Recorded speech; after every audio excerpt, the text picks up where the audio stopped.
नमस्कार दोस्तों, स्वागत है आपका आपके अपने यूट्यूब चैनल हर की सिंगला क्लासेस में। सो फ्रेंड, जैसा कि आप जानते हो हम रेलवे के लिए मैथ का प्रैक्टिस सेट चला रहे हैं। जो आज है हमारा मैथ का प्रैक्टिस सेट 6, जो आपका RRB, NTPC, RRB group D, UP police के लिए, एसएससी जीडी के लिए और आपके आने वाले कोई भी कॉम्पिटिटिव एग्जाम है उसके लिए ये वीडियो इंपॉर्टेंट रहेगा। और आप जानते हो एनटीपीसी के एग्जाम चल रहे हैं जो आपकी दिसंबर से लेकर जनवरी तक चल रहे हैं, उसके लिए भी ये वीडियो आपके लिए इंपॉर्टेंट रहेगा। हमने 28 तारीख का हमने एनालिसिस करा दिया है कि 28 तारीख को जीएस में से क्या क्या क्वेश्चन पूछे गए थे। उसमें से फ्रेंड्स जो हमने आविष्कार और आविष्कारक कराए थे उसमें से क्वेश्चन आया हुआ है, पीएच मान से क्वेश्चन आया हुआ है और आपके शासकों से क्वेश्चन आया हुआ है हिस्ट्री से। ठीक है फ्रेंड, तो आप वो वाला वीडियो वहां से जाके देख लेना हमारे चैनल से। सो फ्रेंड, चलिए स्टार्ट करते हैं, हमारे साथ बने रहिए। और अगर आपको वीडियो ये पसंद आए तो अपने फ्रेंड के साथ इसको शेयर करना। चलिए फ्रेंड स्टार्ट करते हैं। हमारा पहला क्वेश्चन है। पहला क्वेश्चन कह रहा है आपको, किसी संख्या को 296 से भाग देने पर शेष 75 रहता है, यदि उसी संख्या को 37 से भाग दिया जाए तो शेष क्या रहेगा। सो फ्रेंड, हमको संख्या दे रखी है कि 296 को वो किसी संख्या से भाग दे रहा है तो उसको शेष बच रहा है उसको 75, उसको शेष बच रहा है उसको फ्रेंड्स 75 रुपए। अगर वो किसी संख्या 296 को किसी संख्या को अगर वो 296 से भाग देता है तो उसको शेष बचता है उसको 75 रुपए। अब ये कह रहा है कि इसी 75 रहता है, यदि उसी संख्या को वो 37 से भाग दिया जाए तो शेष क्या रहेगा। फ्रेंड, अगर ऐसा क्वेश्चन आए ना कि किसी संख्या को इससे भाग देने पर शेष ये रहता है और आपको पूछे कि जो 37 से भाग दिया जाए तो शेष क्या रहेगा, तो जो आपको संख्या दी हो ना और जो आपको पहले शेष बच रहा हो उसको उसी से डिवाइड कर दो, आपका राइट आंसर निकल आएगा। यहाँ 75 दे रखा था, 75 शेष रहता है और हमको संख्या दे रखी है 37, संख्या दे रखी है आपको 37, तो 37 से काटेंगे ये जाएगा 37 दूनी 74, तो शेष क्या बचेगा हमारे पास, एक शेष बच जाएगा हमारे पास। ठीक है फ्रेंड, क्योंकि 37 दूनी होते हैं 74, 37 दूनी होते हैं हमारे पास 74। ठीक है फ्रेंड, तो शेष क्या बचेगा हमारे पास एक, तो ये इसका राइट आंसर हो जाएगा हमारा एक। यही होता है फ्रेंड। दूसरा क्वेश्चन है हमारा। दूसरा क्वेश्चन कह रहा है कि ए और बी की औसत आय 200 रुपए है और सी एवं डी की औसत आय 250 रुपए है, तो कह रहा है कि ए, बी, सी और डी चारों की औसत आय कितनी होगी। तो फ्रेंड, औसत हमारे पास क्या होता है, मैंने आपको पहले बता रखा है कि औसत जो होता है हमारे पास, औसत होता है हमारे पास संख्याओं का योग। ये मैं आपको पहले बता रखा है कि औसत क्या होता है हमारे पास, संख्याओं का योग, और नीचे होती है कुल संख्या, संख्या का योग अपन के कुल संख्या, यही हमारी औसत होती है। ठीक है फ्रेंड्स, ये होता है हमारा। यहां दे रखा है कि ए प्लस बी जो है उसकी औसत दे रखी है आपको 200, ए प्लस बी की औसत दे रखी है आपको 200। और औसत हमारा कब निकलेगा, जो संख्याओं का योग से कुल संख्या डिवाइड देंगे, तो हमारी कुल संख्या कितनी है हमारी 2, तो इस संख्या को जब हम 2 से डिवाइड दूंगा तभी तुम्हारे 200 आएगा औसत। तो ए और बी का हमारा योग कितना आ जाएगा हमारे यहां से, ये 2 इधर जाके इंटू हो जाएगा, तो कितना हो जाएगा हमारा 400। ठीक है, ए बी का जो योग है वो आ गया हमारे पास 400। ये कह रहा है कि सी और डी की औसत आय दे रखी है 250, सी प्लस के डी की जो औसत आय है वो हमको दे रखी है 250 रुपए। तो इसको भी मैं जब 2 से इंटू करूंगा तो सी और डी का योग निकल जाएगा हमारे पास, 250 दूनी कितने होते हैं हमारे पास 500। ठीक है फ्रेंड्स, कह रहा है कि ए बी सी डी की औसत आय कितनी होगी, तो हमारे पास ए बी सी डी का योग कितना आ गया हमारे पास, ए बी का योग कितना है हमारे पास 400, यानी कि ए प्लस के बी प्लस के सी प्लस के डी, चारों का योग हमारे पास कितना आ जाएगा हमारे पास, ए बी का जो योग है वो कितना हमारे पास 400 प्लस के हमारे पास सी डी का योग कितना हमारे पास 500, बराबर के 400 और 500 कितने हो गए फ्रेंड्स हमारे पास 900 आ गया ए बी सी डी का योग। अब हमको निकालना है इसका औसत, निकालना है कि ए बी सी डी का औसत क्या होगा। तो औसत क्या होगा, औसत क्या होता है कि संख्याओं को योग अपन की कुल संख्या। तो ए बी सी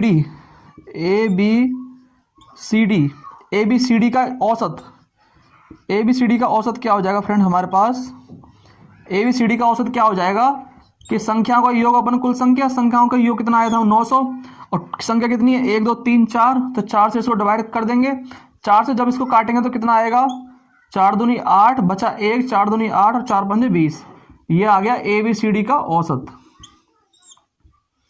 ठीक है फ्रेंड, 225 रुपए। चलिए फ्रेंड्स, हमारा तीसरा क्वेश्चन है।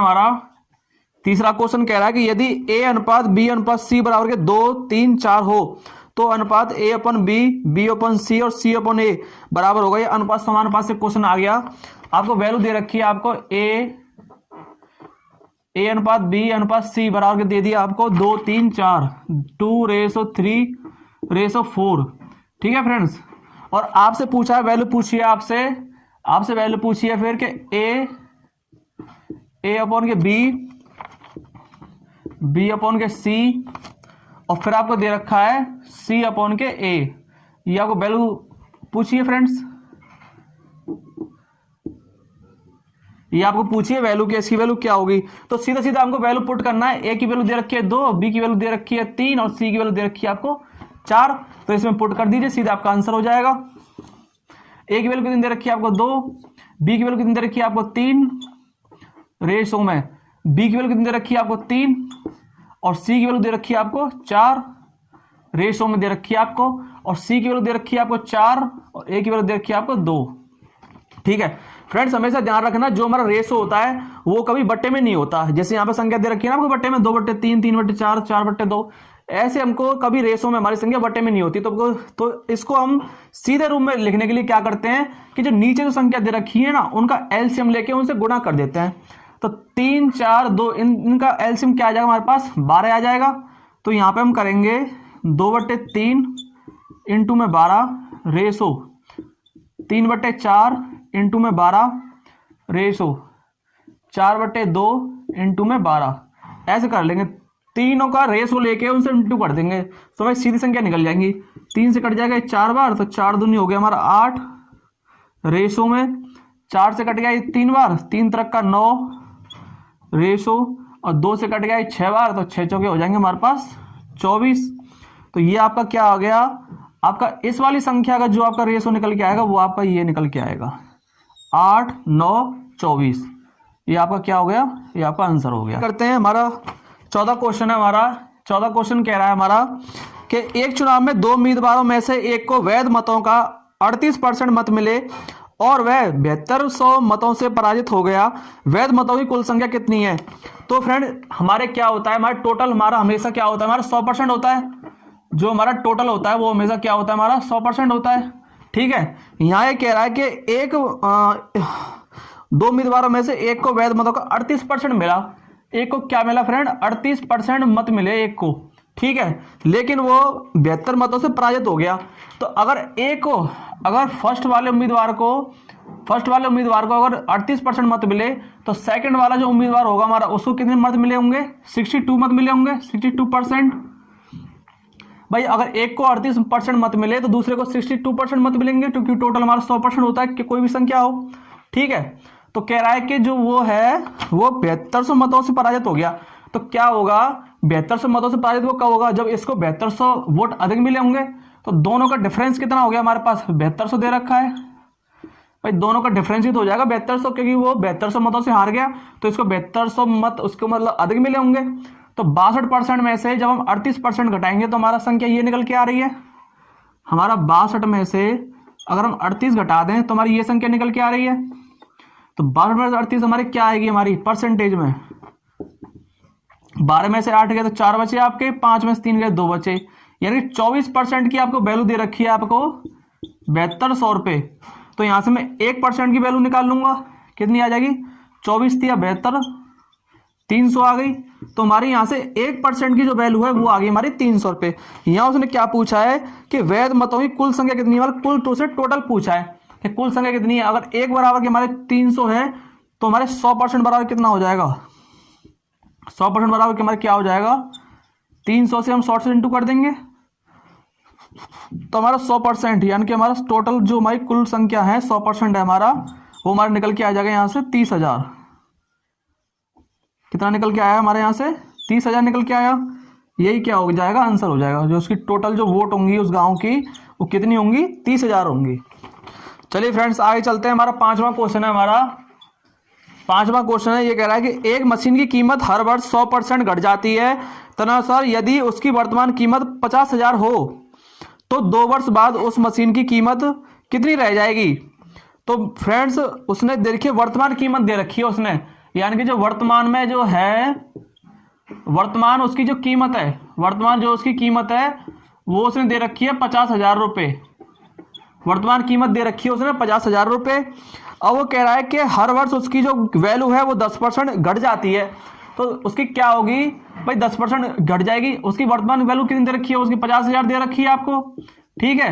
अब इसकी 10% घट रही है, तो यानी कि ये 100% थी, अब कितनी हो जाएगी उसकी, 90% हो जाएगी, कि 10% घट गई वो। लेकिन यहाँ दे रखा है 2 वर्ष के लिए दे रखा है, 2 वर्ष, तो एक वर्ष की 10% घट गई, फिर दूसरे वर्ष भी 10% घट जाएगी, यानी कि उसकी 10% कम हो जाएगी, ठीक है।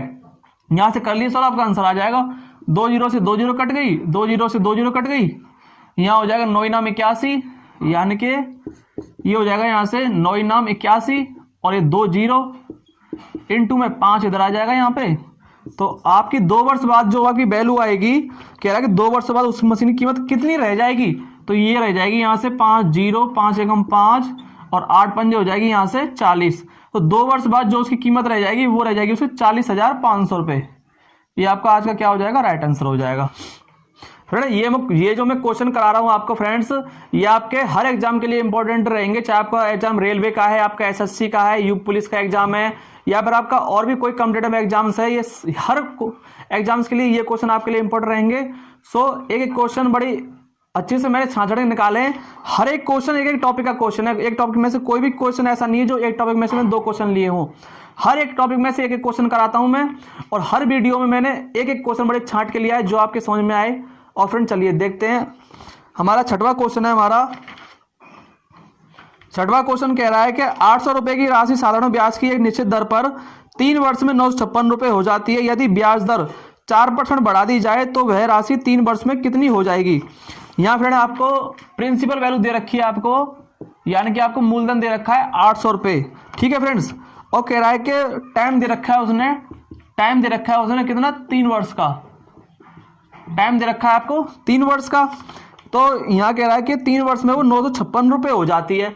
तो साधारण ब्याज का हमारा फॉर्मूला क्या होता है, हमारा आप जानते हो कि साधारण ब्याज यानी कि सिंपल इंटरेस्ट, साधारण जो ब्याज है हमारा, साधारण ब्याज का फॉर्मूला होता है हमारे पास प्रिंसिपल वैल्यू यानी कि मूलधन इंटू रेट जो उसकी दर है, इंटू में टाइम ओपन की करते हैं हम 100। ये फॉर्मूला होता है हमारा साधारण ब्याज निकालने का, ठीक है फ्रेंड्स। लेकिन यहाँ पे दे रखा है, यहाँ पे आपको मूलधन तो दे रखा है, टाइम दे रखा है, लेकिन आपको रेट नहीं पता, रेट निकालना है यहाँ से। तो हम यहाँ से रेट निकालने के लिए क्या करेंगे, हमारी ये कह रहा है कि 3 साल बाद उसकी ब्याज, 3 साल बाद जो उसकी जो राशि है वो हो जाती है 956 रुपये। 3 साल बाद जो उसकी राशि हो जाती है वो हो जाती है उसकी 956 रुपये। लेकिन उसकी राशि पहले कितनी थी, 800 रुपये, ठीक है। तो इनका ब्याज निकल के आ जाएगा यहाँ से 3 वर्ष का, कितना आया यहाँ से निकल के 156 रुपये आ जाएगा। 156 रुपये क्या आ गया, उसका ब्याज आ गया यहाँ से, ठीक है। 156 रुपये क्या आ जाएगा, ब्याज आ जाएगा। तो हमारे पास जो हमको यहाँ से निकालनी है दर, क्योंकि यहाँ कह रहा है कि 3-4% दर बढ़ा दी जाए तो पहले हमको यहाँ से दर निकालनी पड़ेगी। तो उसका रेट परसेंट निकालने के लिए हमारे पास फॉर्मूला होता है कि ब्याज गुणा 100 अपॉन के मूलधन यानी कि प्रिंसिपल वैल्यू इंटू में होता है हमारे पास टाइम। ये होता है हमारा रेट परसेंट निकालने के लिए, ठीक है फ्रेंड्स। तो हमको पहले यहाँ से दर निकालनी है उसकी रेट, वो रेट क्या होगा उसका। तो ब्याज हमको दे रखी है 156 रुपये इंटू में 100, और प्रिंसिपल वैल्यू दे रखी है हमको, कितनी दे रखी है 800 रुपये, इंटू में टाइम दे रखा है हमको 3 वर्ष का, ठीक है। 2 जीरो से 2 जीरो कट जाएगी, 3 से कट जाएगा ये 3 पंजे 15 और 3 दूनी 6, ठीक है। 4 से कट जाएगा 4 एकम 4, 4 तिया 12 और 4 से कट जाएगा ये 2 बार। तो जो हमारी रेट है वो हमें निकल के आ जाएगी 2 छिक्के 12 और 2 पंजे 10। ये आ गई हमारी रेट परसेंट निकलने के, जो हमारी रेट परसेंट है वो भाई निकल के आ गई ये। अब उसने पूछा है कि यदि उसकी जो दर है वो 4% बढ़ा दी जाए, तो 4% बढ़ा दी। पहले उसकी दर कितनी थी, पहले उसकी दर कितनी थी 6.5%। अब उसने क्या किया कि 6.5% में उसने 4 और बढ़ा दी, मतलब उसने 4% बढ़ा दी। तो अब उसकी दर कितनी होगी, उसकी 6 और 4 10, 10.5% उसकी क्या होगी, रेट हो गया उसका। जो उसकी दर है वो आ गई उसकी अब 10.5%। अब ये कह रहा है कि वही राशि 3 वर्ष में कितनी हो जाएगी। वही राशि कितनी थी उसकी, 800 रुपये थी उसकी मूलधन, इंटू में दर कितनी है 10.5 इंटू 3 वर्ष का टाइम दे रखा है, नीचे 100 हो जाएगा, 2 जीरो से 2 जीरो कट जाएगा ये, और 8 से जब इसे करेंगे, जब 8 पंजे हो जाएगा 40 पॉइंट के यहाँ से 8 जीरो में करेंगे 0, तो यहाँ 4 आ जाएगा, 8 एकम 8 84, इंटू में 3, तो 4 तिया 12, 1 8 ते 24 और 25, 252 रुपये। 252 रुपये आ गया उसका 3 वर्ष का ब्याज। लेकिन उसने पूछा है कि राशि कितनी हो जाएगी, तो राशि उतनी कितनी थी पहले 800 रुपये। 800 रुपये में अगर आप 252 रुपये जोड़ दोगे तो उसकी राशि निकल के आ जाएगी, कितनी हो जाएगी 1052 रुपये। ये इसका क्या हो गया, आंसर हो गया। फ्रेंड वीडियो थोड़ा लंबा हो रहा है, लेकिन मैं एक एक चीज़ आपको समझा रहा हूँ जिससे आपको समझ में अच्छे से आ जाए। ठीक है फ्रेंड्स, चलिए आगे चलते हैं। चलिए फ्रेंड्स आगे चलते हैं। हमारा 7वां क्वेश्चन कह रहा है हमारा कि 30 आदमी एक सड़क की मरम्मत 18 दिनों में पूरी कर सकते हैं। यदि उनके साथ 6 अन्य श्रमिक लगा दिए जाएं तो वह सड़क कितने दिनों में सुधर जाएगी। तो फ्रेंड ये हमारा टाइम एंड वर्किंग से क्वेश्चन है, जिसका सीधा सीधा फॉर्मूला होता है कि M1 into D1 into H upon के वर्क 1, और फिर होता है हमारा M2 into D2 into H upon क्या होता है वर्क 2। ये फॉर्मूला होता है फ्रेंड्स हमारा टाइम एंड वर्क निकालने के लिए, जब आपको आदमी दिए हो, दिन दिए हो, घंटे दिए हो, और आपको काम दिया हो पूरा कि काम कितना है। ये M होता है हमारा व्यक्ति के लिए, D होता है हमारा दिन के लिए, और H होता है हमारा आवर के लिए यानी कि घंटे के लिए, और W होता है हमारा काम के लिए यानी कि कार्य कितना दे रखा है। ठीक है फ्रेंड, ये होता है हमारे पास। लेकिन यहाँ पे दे रखा है कि 30 आदमी, चलिए करते हैं यहां से। कह रहा है कि 30 आदमी एक सड़क की मरम्मत 18 दिनों में कर सकते हैं। 18 दिनों में कर सकते हैं, ये कह रहा है पूरी कर सकते हैं यदि उनके साथ 6 अन्य श्रमिक लगा दिए जाएं। अब वो दूसरी उसने डेफिनेशन क्या दी कि 30 आदमी तो पहले ही थे, लेकिन अब वो कह रहा है कि 6 और बढ़ा दीजिए। 30 और 6 कितने हो जाएंगे 36, 30 और 6 कितने हो जाएंगे 36। उनके साथ 6 अन्य श्रमिक लगा दी जाए तो वह सड़क कितने दिनों में सुधर जाएगी। वो कह रहा है कि जो 30 आदमी जो सड़क 18 दिनों में बना रहे थे, वो 36 आदमी उस सड़क कितने दिनों में बनाएंगे। उसने डे पूछा है, जो काम था वो तो सेम था दोनों का। ठीक है, 18 से कट जाएगा ये 2 बार, और 2 से कट जाएगा ये 15 बार। तो जो हमारा दिन निकल के आएंगे कि 36 आदमी जो हैं वो 15 दिन में बना देंगे उस सड़क को। क्या करेंगे 15 दिन में, 15 डेज क्वेश्चन आ जाएगा आपका, 15 डेज इसका आ जाएगा आंसर। क्वेश्चन नंबर 8 फ्रेंड्स ये कह रहा है कि एक रेलगाड़ी एक स्थान ए से सुबह 6 बजे छूटकर उसी दिन दूसरे स्थान पर बी पर शाम को 4:30 बजे पहुंचती है। यदि उस रेलगाड़ी की गति 40 किलोमीटर पर आवर रही हो तो रेलगाड़ी द्वारा तय की गई दूरी कितनी है। उसने डिस्टेंस पूछा फ्रेंड, तो हमारे पास डिस्टेंस जो है, दूरी जो है, दूरी निकालने के लिए हमारे पास फॉर्मूला होता है 4 गुणा समय। दूरी निकालने के लिए हमारा फॉर्मूला होता है 4 गुणा समय। ये होता है हमारे पास दूरी निकालने के लिए। ठीक है, यहाँ उसको क्या करना है कि उसको डिस्टेंस निकालनी है, कि उसको दूरी निकालनी है। तो मैं यहाँ से कर लेता हूँ कि उसकी चाल दे रखी है उसकी 40 kilometre per hour, 40 kilometre per hour उसकी चाल दे रखी है। उसको टाइम पूछा है, पर ये कह रहा है कि सुबह 6 बजे। फ्रेंड आप जानते हो कि कोई बंदा सुबह 6 बजे अगर कोई बंदा चलता है, एक रेलगाड़ी जो है वो सुबह 6 बजे चली और शाम को 4:30 बजे पहुंची, तो 6 से 12 बजे तक, 6 से 12 बजे तक कितने घंटे हो जाएंगे हमारे पास, 6 घंटे तो ये हो गए, और 12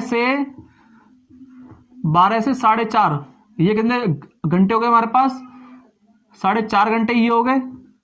तो टोटल जो है, टोटल हमारे पास निकल कितने घंटे आ गए 6 और 4.5 कितने हो गए 10.5 घंटे हो गए, 10.5 घंटे टोटल जो टाइम है वो दे रखा है, 10.5 घंटे हो जाएंगे। ठीक है, तो हमको क्या करना है 10.5 घंटे से इसको इंटू कर देंगे, क्योंकि हमारा टोटल टाइम तो हमारा यही है, 10.5 घंटे हो जाएंगे। ठीक है फ्रेंड्स, ये हमारा मिनट में है, इसको मैंने 0.5 में कर दिया, 10.5 घंटे।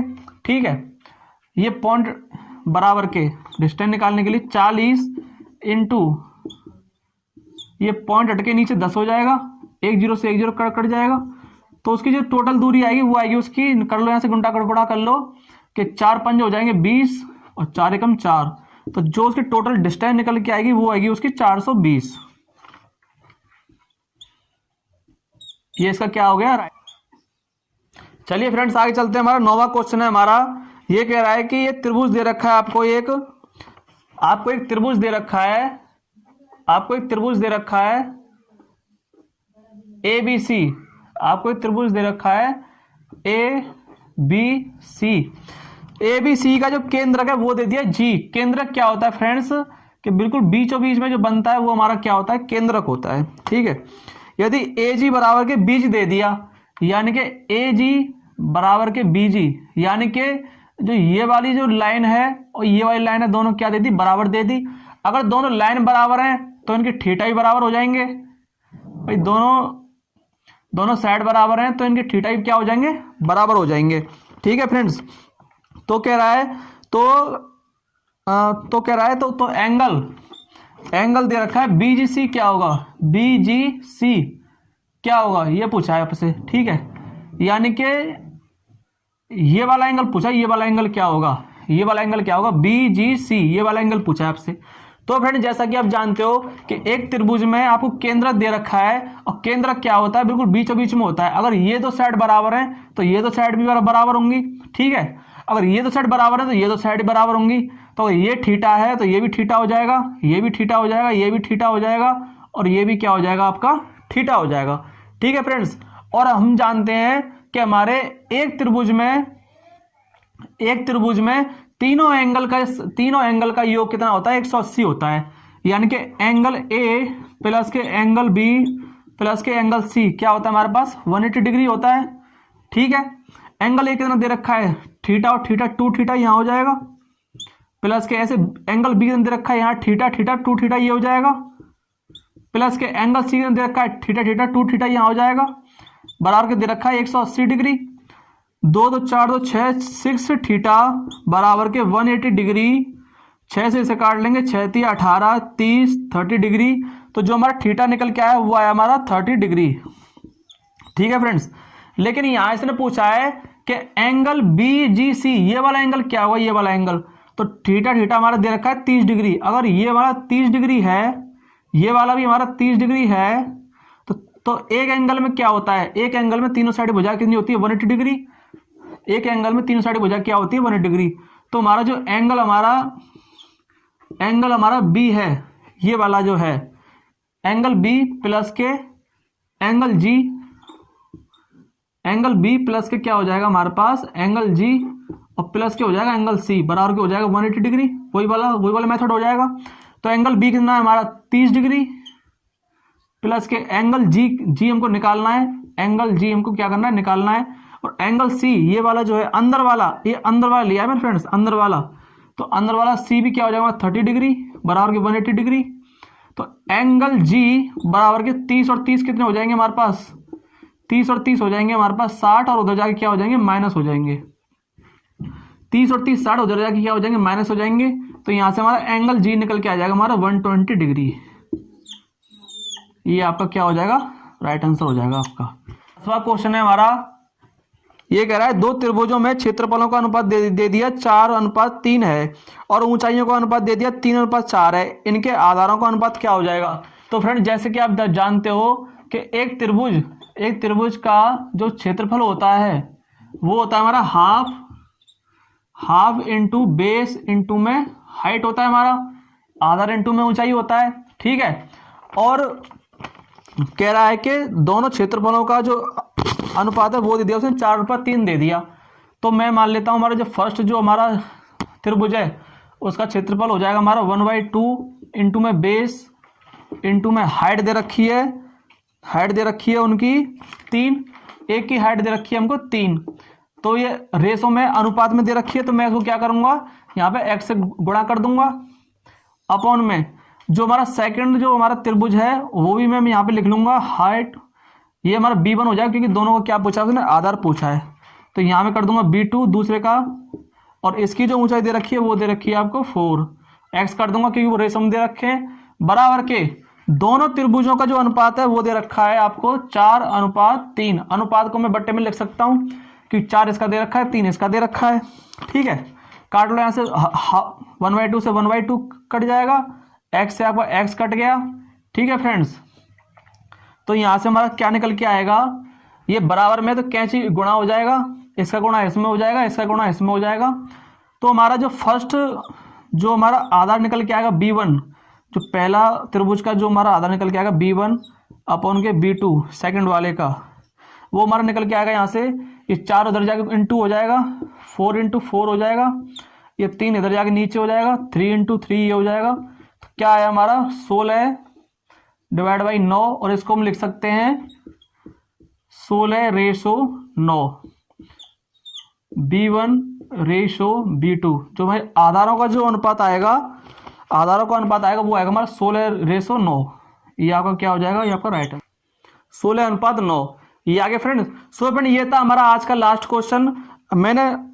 हमने आपको टॉप 10 क्वेश्चन कराए हैं जो आपके आने वाले RRB, NTPC, RRB group D, UP police और एसएससी का कोई भी एग्जाम हो उसके लिए ये क्वेश्चन इंपॉर्टेंट रहेंगे, क्योंकि मैं क्वेश्चन करा रहा हूं आपको, हर टॉपिक से क्वेश्चन करा रहा हूं जो आपके एग्जाम के लिए इंपॉर्टेंट है। सो फ्रेंड पूरा वीडियो देखने के लिए थैंक यू, और आपको वीडियो हेल्पफुल लगे तो अपने फ्रेंड के साथ इसको शेयर करना, लाइक करना, शेयर करना, कमेंट्स करना, और आप हर के सिंगला क्लासेस पर नए हो तो इस चैनल को सब्सक्राइब करना, और हम आगे भी ऐसी वीडियो बनाते रहेंगे।